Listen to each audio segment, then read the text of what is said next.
Hey everyone, thank you for joining another one of my episodes, Cooking with Carlitos.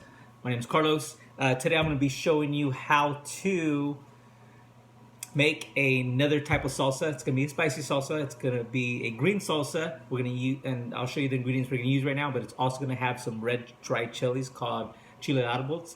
So let's see the ingredients that we're going to use. Today we're going to be using 6 tomatillos, which is the green tomatoes, 3 pieces of garlic, 1 piece of onion, and 1 to 2 handfuls of red chile de arbol, dried chilies. So what you're going to do next is put them on the comal on the stove to cook. Cook the veggies, cook the chilies for a few minutes so they're nice and crispy. Then what you're going to do afterwards is put them in the blender to blend. Now that you're done toasting your veggies, then you're going to put them inside the blender.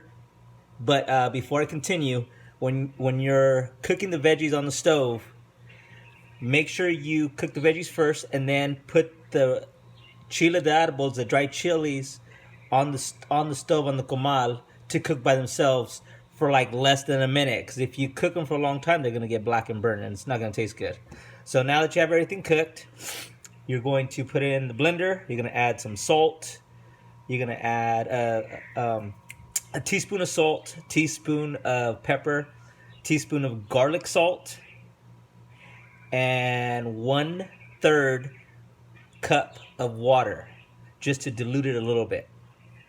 Then you blend it for about a minute to 2 minutes, and it's pretty much done after that. Now you can eat it with some tacos, some tostadas, some chips, whatever you want to top it with.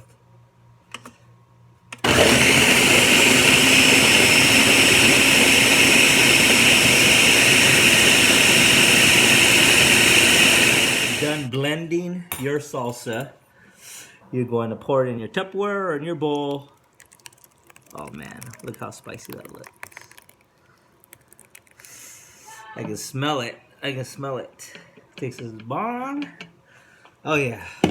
Put this shit on tacos, tostadas, chips, and dip it in there. Look at that. You can use as little as much chili you want. Depends on how spicy you want it. If you don't want it that spicy, you can also take out the seeds from the chile de arbol, cut it in half, and then take the seeds out. But I like leaving the seeds in to make it spicy. Try it, make it. Let me know what you think. Subscribe, like, share, do what you do. Thank you. My name is Carlos. Thank you for watching my cooking show, Cooking with Carlitos. Thank you very much. Have a great day.